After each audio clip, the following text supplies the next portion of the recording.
You're listening to The Briefing, first broadcast on the 21st of November 2025 on Monocle Radio.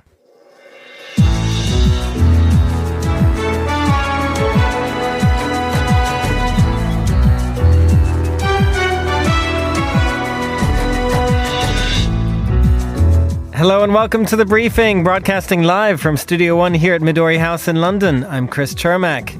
Coming up on today's program, Ukraine's President Volodymyr Zelensky says he's willing to talk about a US-backed plan for peace with Donald Trump. Julia Jen, what's been the reaction in Kyiv? I think people are stunned. There are maximalist demands on the table here, and Ukraine has a week of tricky negotiations ahead. After that, we'll review the Italian papers. We'll speak with the great-grandson of Marcus Mucha, who is also the executive director of the new Mucha Museum in Prague. And finally, can Canary Wharf here in London be revitalized? Our own sister agency, Winkreative, is on the job, and we'll hear what they have in store. All that right here on The Briefing with me, Chris Chermak.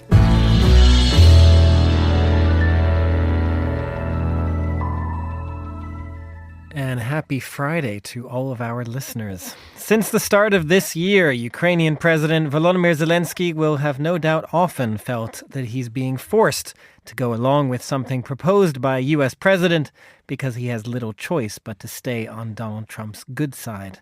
Perhaps that's why he has now said he's willing to seriously discuss a US-backed peace plan reportedly negotiated with Russia and that would erode many of Ukraine's red lines in this war. Well, Monocle writer and Ukraine expert Julia Jen joins me now in the studio with more. Good to have you, Julia. Hello, Chris. There's a lot to get through here. We're going to try and race through some of this, but let's just start with how this peace plan even came about. The White House claims it was developed with Russian and Ukrainian input. What does Kyiv say? I think everyone was surprised when this came out, including, Americans. Some Americans. Congress was caught off guard. The Russians have said, so the the kind of spokeswoman of the Russian government, Maria Zakharova, she's come out and said, this is a surprise. We haven't kind of discussed this plan. It seems that the Russians themselves actually leaked the news of the plan in the first place because we had Steve Witkoff, the lead negotiator, on Twitter, kind of sending in sort of what he thought was a DM, but in fact it was actually a public tweet. And he sort of said, this must have come from K, i.e. Kirill Dmitriev, the lead Russian negotiator. So this is a total kind of confusing mix. But yes, Kyiv says it was absolutely kept out of the loop. Europeans say they were, of course, Europeans, there was briefing from the White House that no one even cares what the Europeans think. So this is sort of a total surprise, but also not a surprise in the sense that everything that's being discussed here, all the maximalist demands, all of that, it was there on the table in Alaska. It was there on the table for that supposed, Hungary meet between Trump and Putin, but that never came about because Russia's demands were too great, according to the White House. So a surprise, but then also not really a surprise. Nonetheless, Zelensky has sounded more open than maybe perhaps even many in Kyiv about at least talking about this. What do you make of that? Is it a negotiating tactic? Does he kind of have to say that just to stay on Trump's good side? Yeah, I mean, he's not on Trump's good side, if we're being honest here. Trump is interested in Russia. If you read the document, it's basically a business plan for how Russia and America will cooperate to make money. It's all about, we've got data centers in there, we've got mining in the Arctic, we've got rare earth minerals. This is not really interested in Ukraine's sovereignty. This is interested in getting Russia back into the market, back into the G8 as well. That's a massive part of the sort of peace plan. So Zelensky is never on Trump's good side. And in fact, Zelensky's been briefing things, talking about the corruption scandal back home. He's trying to now spin this as not just that the, anti-corruption agencies, etc., who are out to get him and his friends. He's talking about them not just being Russian, influenced by Russia, but influenced by America now. So I think there's a real kind of rankling of relations here. But of course, for the media, for kind of headlines, he has to say, I'm willing to look at this. But ultimately, he won't decide, really. It will be Ukraine's parliament, it will be Ukraine's public who will be able to really say, does this deal get through or not? And when it comes to that, let's get into a couple of the details of what we know. One that, as you say, has been long a demand of Russia is that there would be some territory given up by Ukraine in exchange for peace, Donetsk, Luhansk, and that region. Is there any way in which, as you say, Ukraine's parliament, its people, anyone in Kyiv or beyond could accept that? I don't think so, no. I mean, as you said, yes, the parliament has to vote it through. It's not Zelensky's decision. And the Ukrainian public has to agree to this. Public opinion is so against this because so many men and women have laid down their lives, shed, their blood in order to keep this territory. And there are people living on this territory, by the way, people who are so important to Russia, because now we've seen, for example, in the last week, a huge conscription campaign by Russians of people in the Ukrainian occupied territories being conscripted into the army, into the Russian army, so to replenish troops, and also mass deportation campaign that's going to start now, taking people from the occupied territories in Ukraine to Siberia to repopulate Siberia. I mean, ghastly 20th century sort of stuff that brings back the worst memories of that last 100 years. So, that it's such a theoretical question. And I think if it did happen, and it might well happen, who knows? We don't know what the next week will bring. And Trump has put down that 27th of November, Zelensky has to agree or not to this deal. And we just don't know what will happen. But if it does happen, I think it will be a catastrophe for Ukraine. Julia, Jen, I'm afraid we're going to have to leave it there. But thank you very much for joining us today. And now here's Monocle's Carlotta Rebello with the day's other news headlines. Thanks, Chris. The G20 summit in South Africa is due to get underway today in Johannesburg, with South Africa's President Cyril Ramaphosa hosting world leaders, but without the participation of US President Donald Trump. Ramaphosa suggested there had been some last-minute negotiations about a US presence at the summit, which the White House denied. A fire has disrupted proceedings at COP30 in the Brazilian city of Belém, prompting evacuations of the venue just as negotiators were preparing for a marathon session to reach a global climate deal. The summit is supposed to end later today, though negotiations could carry on through the night if there is no agreement. And Warner Brothers Discovery has received early takeover bids from Paramount, Skydance, Comcast and Netflix in what could mark the sale, in whole or in part, of the century-old studio behind HBO, CNN and Warner Brothers Pictures. Paramount is reportedly preparing an offer for the entire company, backed by billionaire Oracle co-founder Larry Ellison. Those are the day's headlines. Back to you, Chris. Thanks very much, Carlotta. We'll head to Italy next to take a look at what's making the front pages across the country. And joining me for some of that is Monocle's producer of the Foreign Desk, Anita Riotta, and our resident Italian expert and Italian citizen. Good afternoon, Anita. Hi, Chris. Good to have you here. First of all, we're going to follow on a little from what we were just discussing, because another aspect of this supposed peace plan is what to do with Russia's frozen assets. And that is a topic in Italy as well. Absolutely. As you mentioned, that is one of the key sort of sticking points among many others that Julia wonderfully laid out there. One of the key sticking points for Europe is that there is a provision in this plan that $100 billion of frozen Russian sovereign assets would be deployed into reconstruction projects that would eventually see some U.S. profit. You both got into that beautifully, so I won't go too much into it. But it has created a rift in the Italian governing coalition. Meloni thus far has stayed very quiet on the plan and what she thinks, as opposed to some of her European counterparts. But her two deputy prime ministers have come out and have very vocally taken opposite sides of this issue.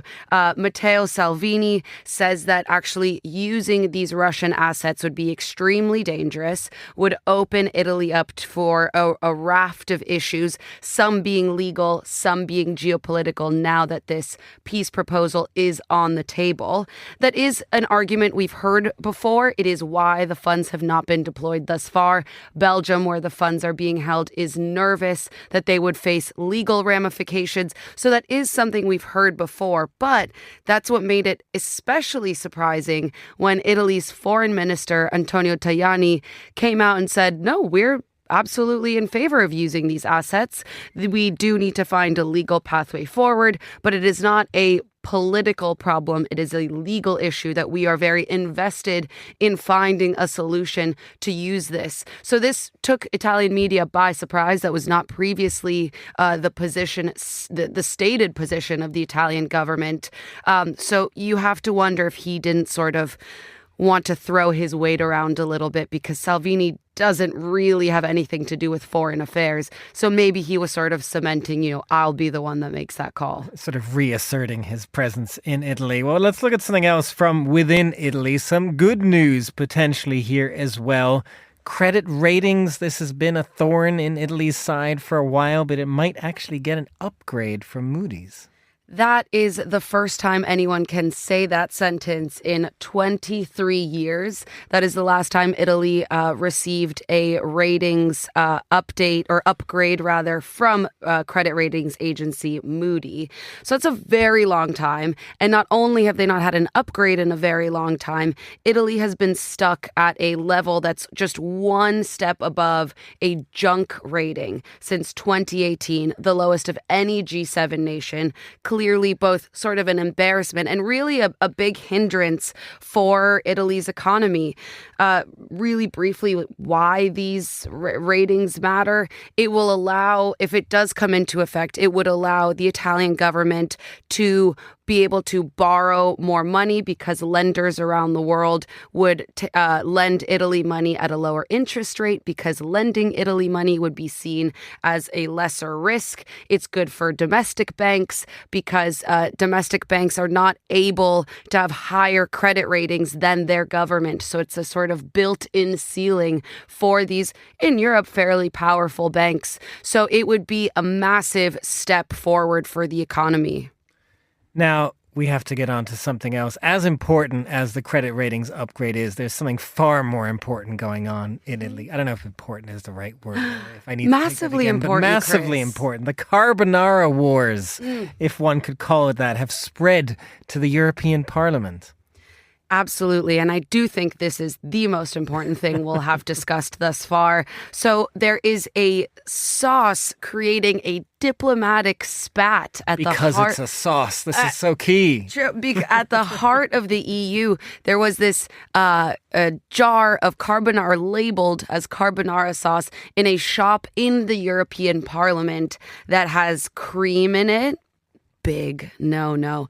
And pancetta, also big no-no for carbonara. But it's blown up into this sort of comically large issue where the Italian agriculture minister is saying, this is diluting Italian culture, and he has called for an investigation. It's been pulled from shelves. So, is this the new Italo-Belgian dispute? We don't know so far. I mean, will ambassadors be recalled? Like, what's gonna happen next here? But I do have to just quickly ask, in terms of like how we make carbonara ourselves. We were discussing this earlier. We're both sort of Italian and American sides to us. I was surprised not at the cream thing. Definitely no cream in carbonara.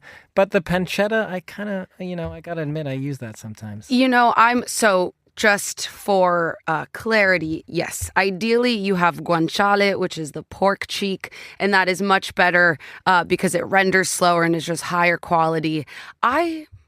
For fear of getting my citizenship revoked, I have to agree with you. Of course, cream has no business in a carbonara. It's not carbonara if it has cream.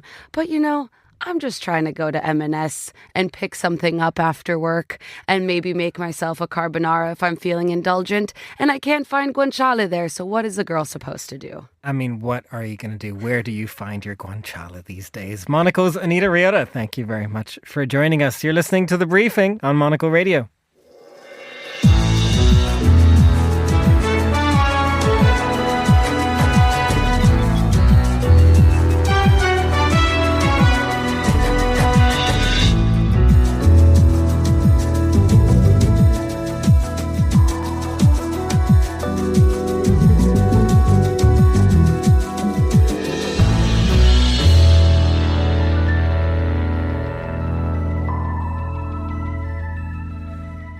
And you are back with The Briefing. I'm Chris Chermak. Alphonse Mucha was a pioneering Czech painter at the turn of the last century, defined by the Art Nouveau era and a national icon in his home country of the Czech Republic.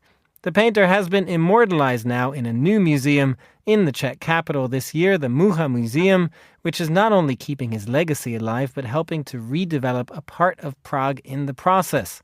And I'm delighted to say that I'm joined right here in the studio now by Marcus Mucha, Executive Director of the Mucha Foundation and the great-grandson of Alphonse Mucha. It is great to have you here, Marcus. Great to be here. Thanks very much. So tell us from your personal perspective, first of all. We don't need a whole history at this point of Alphonse Mucha, but from your perspective as being his great-grandson, just tell us about him. Yeah, he was an artist who was really pioneering in his lifetime. He was the originator of Art Nouveau, which was perhaps the first truly global artistic movement. And then he kind of slipped off the radar of Western art history for much of the second half of the 20th century, because so much of his achievement, both as an artist and as a philosophical thinker, was locked away behind the Iron Curtain. And so for us as the Mucha Foundation and the Mucha family, it's a great privilege to be able to reintroduce to the world an artist who, when he first went to New York, was greeted on the dock in 1905 with a cutout of himself proclaiming him Alphonse Mucha, the world's greatest artist. And so to do that with our beautiful new museum in the heart of Prague is very exciting for us. And what does it mean to you, even as a family, to ask if this is obviously he has been ever present in your own life, Alphonse Mucha, but what does it mean to be able to put him on a national stage like this? You know, it's great. I mean, the building in which the Mucha Museum is located is called the Savarin Palace. It's the most beautiful Baroque palace in Prague. It's recently been redeveloped to an exquisite level of perfection, following it being quite run down during the communist period. And it's directly opposite the theatre where Mozart himself conducted the premiere of Don Giovanni in Prague. And so Alphonse is a great lover of Mozart's music. If he could imagine that one day his work would be displayed in the most beautiful rooms of the most beautiful palace in Prague, right opposite where the maestro conducted his own opera, I think he'd be very happy and very proud.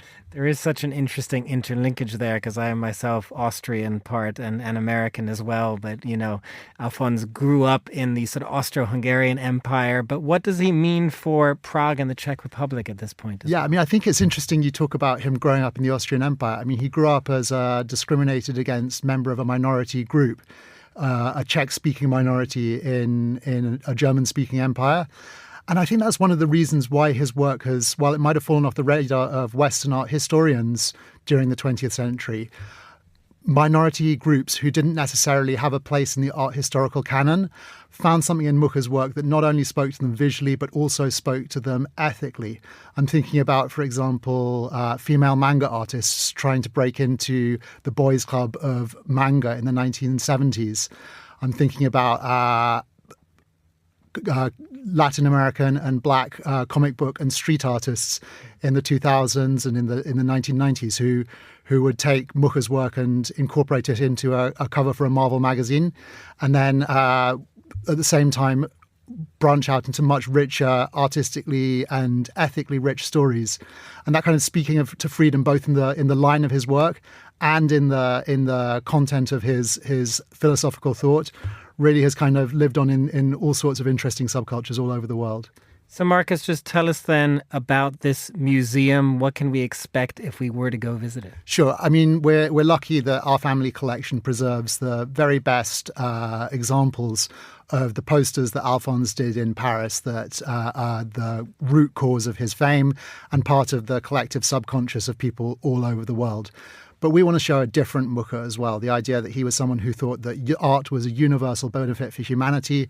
It was something that could bridge different cultures and to reach across borders to help us look at people's cultural differences and find a way to respect those differences and live together in peace and harmony. And so as well as his posters, we show all sorts of drawings, paintings, a section about his late great masterpiece, the Slav epic, that really tell the story of him both as an artist and as a philosophical thinker.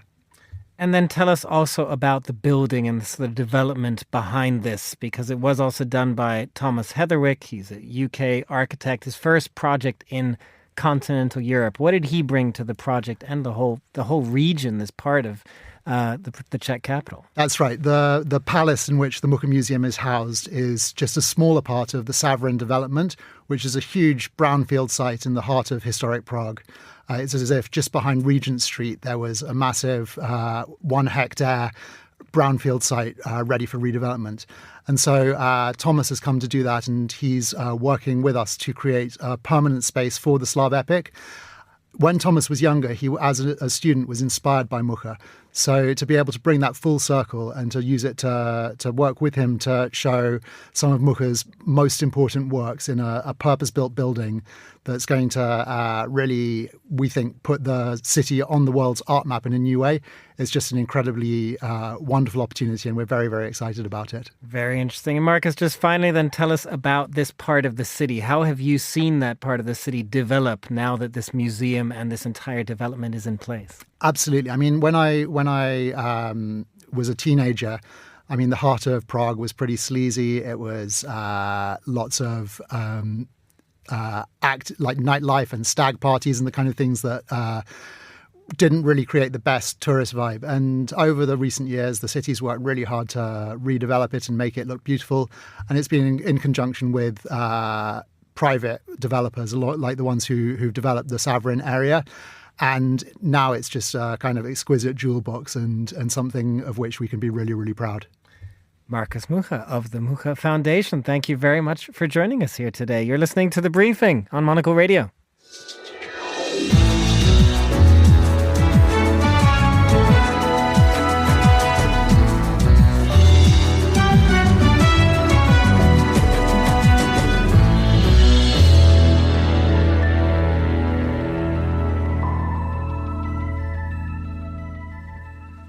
And finally on today's show, some news from right here in London. Canary Wharf has long been known as the British capital's financial centre, but in recent years it is trying to break out of that stranglehold and become something more, a place of arts and culture, food and drink and living beyond the financial workplace.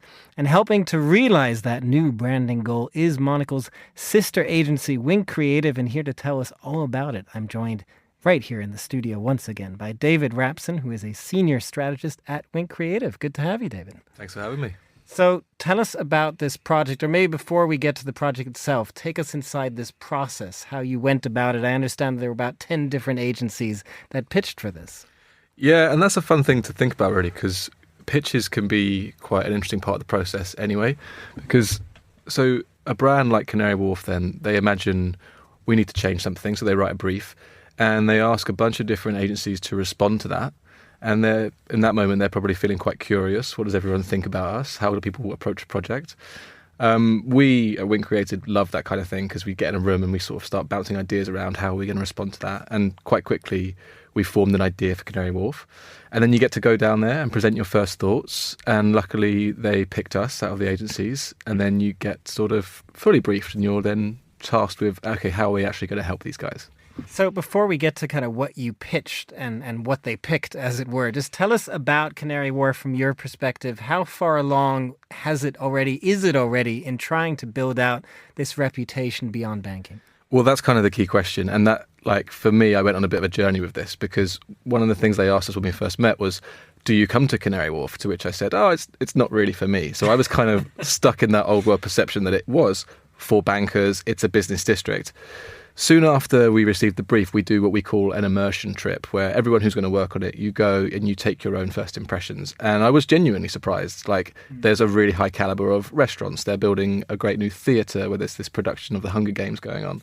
They have a really cool place for jogging, and they even have paddleboarding. It's a really outdoorsy and active place. So it surprised me in a lot of ways. Plus, there's this huge underground shopping centre I knew nothing about. So I think it's really nice when brands surprise you, and I was certainly surprised myself. And I would say they have come a long way since the sort of early 90s, where it was like, London is going to have a business district. It's going to be tall. It's going to be a financial centre. And the reality is it really had just moved on so much since then. It is really interesting when you describe it that way, because I would have had the same feeling. I've gone there in the last couple of months for an interview and was quite surprised as well by how Canary Wharf has changed, which does bring us to the whole point that you're doing this is because there's a difference maybe between what Canary Wharf is and the perception. So how do you go about shifting that perception?